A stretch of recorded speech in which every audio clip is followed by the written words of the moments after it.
രോഗം സ്ഥിരീകരിച്ച ശേഷം ആരോഗ്യമന്ത്രിയുടെ പ്രതികരണമുണ്ടായിരുന്നു. ഏതെങ്കിലും തരത്തിൽ ആശങ്കപ്പെടേണ്ട സാഹചര്യമില്ല, പക്ഷേ ജാഗ്രത പുലർത്തേണ്ട സമയമാണ്. അതായിരുന്നു ആരോഗ്യമന്ത്രിയുടെ പ്രതികരണം. നിപ്പ മലയാളികളെ സംബന്ധിച്ചിടത്തോളം പുതുമയുള്ള ഒന്നല്ല, എങ്കിൽ പോലും പുലർത്തേണ്ട ജാഗ്രതയുണ്ട്. ആ ജാഗ്രത ഏത് തരത്തിലാണ് മുന്നോട്ട് പോകുന്നത്? ഏതൊക്കെ തരത്തിലുള്ള നിയന്ത്രണങ്ങൾ, പരിശോധനകൾ നടക്കുന്നു?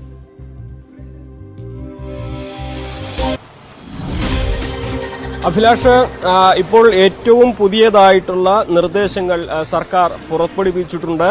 അതിൽ ഇപ്രകാരമാണ് പറയുന്നത്. തിരുവാലി പഞ്ചായത്തിലെ 4, 5, 6, 7, മമ്പാട് പഞ്ചായത്തിലെ 7 വാർഡുകളിൽ പ്രത്യേക നിയന്ത്രണങ്ങൾ നിർദ്ദേശിക്കുന്നു. പൊതുജനങ്ങൾ കൂട്ടം കൂടാൻ പാടില്ല. വ്യാപാര സ്ഥാപനങ്ങൾ രാവിലെ 10 മുതൽ വൈകുന്നേരം 7 വരെ മാത്രമേ പ്രവർത്തിക്കാൻ പാടൂ. പാൽ, പത്രം, പച്ചക്കറി എന്നിവയ്ക്ക് രാവിലെ 6 മുതൽ പ്രവർത്തിക്കാവുന്നതാണ്. മെഡിക്കൽ സ്റ്റോറുകൾക്ക് ഈ നിബന്ധനകൾ ബാധകമല്ല. സിനിമാ തിയേറ്ററുകൾ പ്രവർത്തിക്കാൻ പാടില്ല. സ്കൂളുകൾ, കോളേജുകൾ, മദ്രസകൾ, അംഗനവാടികൾ, ട്യൂഷൻ സെന്ററുകൾ എന്നിവയും പ്രവർത്തിക്കാൻ പാടില്ല. അതുപോലെ തന്നെ മലപ്പുറം ജില്ലയിൽ പൊതുവായിട്ട് ജനങ്ങൾ കൂട്ടം കൂടുന്നത് ഒഴിവാക്കണം, മാസ്ക് ധരിക്കണം, അങ്ങനെയുള്ള ആഘോഷങ്ങളിൽ, കൂടിച്ചേരലുകളിൽ ആളുകളുടെ എണ്ണം കുറയ്ക്കണം തുടങ്ങിയ നിർദ്ദേശങ്ങൾ ഒരു പൊതു നിർദ്ദേശം എന്ന തരത്തിൽ നൽകിയിട്ടുണ്ട്. ഇതിലേറ്റവും പ്രധാനപ്പെട്ട കാര്യം തിരുവാലി പഞ്ചായത്ത് കേന്ദ്രീകരിച്ച് ഇനി നടക്കാൻ പോകുന്ന നടപടിക്രമങ്ങളാണ്.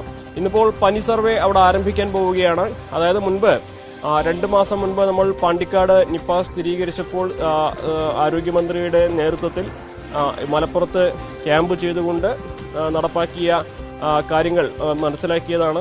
അതിന്റെ അതേ മാതൃകയിൽ തന്നെയാണ് തിരുവാലിയിലും സാഹചര്യങ്ങളുള്ളത്.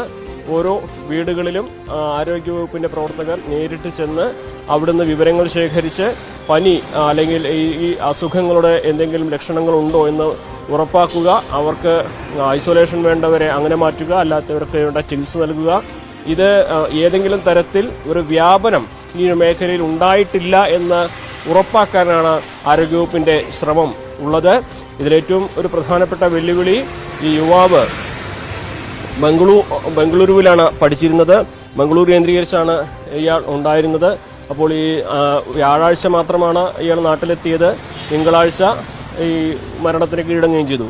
കേവലം 5 ദിവസം മാത്രമാണ് ഈ യുവാവ് മലപ്പുറത്ത് ജില്ലയിൽ ഉണ്ടായിട്ടുള്ളത്. അപ്പോൾ അതിനു മുൻപാണ് രോഗം അദ്ദേഹത്തിന് എവിടുന്നെങ്കിലും ലഭിച്ചിട്ടുണ്ടാവുക എന്ന നിഗമനമാണ് ആരോഗ്യവകുപ്പിനുള്ളത്. അങ്ങനെയാണെങ്കിൽ അത് എവിടെ നിന്നായിരിക്കുമെന്ന് കണ്ടെത്തേണ്ടതുണ്ട്. മാത്രമല്ല, ബംഗളൂരുവിലെ ഇയാളുടെ റൂട്ട് മാപ്പ് കൃത്യമായിട്ട് ലഭിച്ചിട്ടില്ല. അദ്ദേഹത്തിന്റെ ഒപ്പമുണ്ടായിരുന്നവരെ ട്രേസ് ചെയ്യുന്നുണ്ട്, യാത്ര ചെയ്തതിനെ ട്രേസ് ചെയ്യുന്നുണ്ട്. മറ്റ് സാധാരണ പഠിക്കുന്ന സമയത്തിന് പുറമെ എവിടെയെങ്കിലും വിനോദയാത്രകളോ അത്തരത്തിലുള്ള സഞ്ചാരങ്ങളോ ഉണ്ടായിട്ടുണ്ടോ ശ്രമിക്കുന്നുണ്ട്, അതിന്റെ വിവരങ്ങൾ അറിയാൻ ശ്രമിക്കുന്നുണ്ട്.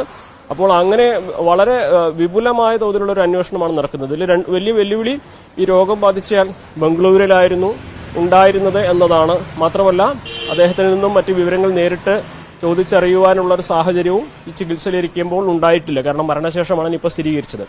അങ്ങനെ 2 പ്രധാനപ്പെട്ട പ്രതിസന്ധി ആരോഗ്യവകുപ്പിന് മുമ്പിലായിട്ടുണ്ട്. പക്ഷേ ഇവിടെ നിലവിൽ നാട്ടിലെത്തിയതിനു ശേഷമുള്ള റൂട്ട് മാപ്പും സമ്പർക്ക പട്ടികയുമാണ് തയ്യാറാക്കിയിരിക്കുന്നത്. സമ്പർക്ക പട്ടികയിലെ ആളുകളുടെ എണ്ണം 200-ലധികം വരുമെന്നൊക്കെയാണ് ഇപ്പോൾ നമുക്ക് പ്രാഥമികമായിട്ട് അറിയാൻ സാധിക്കുന്നത്. അതിൽ തന്നെ അദ്ദേഹവുമായി അടുത്തിടപഴകിയ ആളുകളുടെ അവരെ നേരിട്ട് പരിശോധനയ്ക്ക് വിധേയരാക്കാനുള്ള സാധ്യതയുണ്ട്. അവർക്ക് അസുഖത്തിന്റെ ലക്ഷണങ്ങളില്ലെങ്കിൽ, അല്ലെങ്കിൽ അവർക്ക് അത്തരത്തിലുള്ള പ്രശ്നങ്ങളില്ലെങ്കിൽ നമുക്കത് വലിയ ആശ്വാസം നൽകുന്ന കാര്യമാണ്. കാരണം നേരിട്ട് സമ്പർക്കത്തിലുള്ള, അതായത് ഏറ്റവും അധികം ഇടപഴകിയ ആളുകൾക്ക് ഈ രോഗബാധ ഉണ്ടായിട്ടില്ല എങ്കിൽ നമുക്ക് നിപ മലപ്പുറത്ത് വ്യാപകമായിട്ട് അല്ലെങ്കിൽ ആശങ്ക നൽകുന്ന തരത്തിൽ പടർന്നു പിടിക്കില്ല എന്ന ഒരു വിലയിരുത്തലിലേക്ക് പ്രാഥമികമായിട്ട് എത്താൻ സാധിക്കും. അതിനുള്ള നടപടികൾ പുരോഗമിക്കുന്നുണ്ട്. നിലവിൽ ആശങ്ക നൽകുന്ന തരത്തിൽ ആർക്കും രോഗലക്ഷണങ്ങളില്ല. പനിയുണ്ട്, ചിലർക്ക് ചെറിയ ബുദ്ധിമുട്ട്, അത് പക്ഷേ നിപയുടേതായിട്ട് പറയാൻ കഴിയുന്നതല്ല. എങ്കിൽ പോലും അവരെ മഞ്ചേരി മെഡിക്കൽ കോളേജിലേക്ക് മാറ്റിയിട്ടുണ്ട്. അപ്പോൾ വിപുലമായ തോതിലുള്ള സാമ്പിൾ കളക്ഷൻ, അതുപോലെ തന്നെ ലക്ഷണങ്ങളുള്ളവരെ കണ്ടെത്തുക, അതേപോലെ റൂട്ട് മാപ്പ് തയ്യാറാക്കുക, അതോടൊപ്പം ഈ രോഗത്തിന്റെ ഉറവിടം കണ്ടെത്താനുള്ള നടപടികൾ പുരോഗമിക്കുന്നു. അതായത്